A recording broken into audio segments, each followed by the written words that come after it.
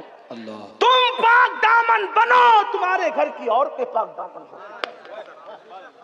سیدہ کا نکاح، سب سے چہیتی لاڈلی شہزادی. ہم تو سیدہ فاطمہ کو بیٹی بیٹی بولنے پر بھی احتیاط کرتے ہیں، ہاں، اس لیے کہ حضور محدث اعظم پاکستان علامہ سردار احمد محدث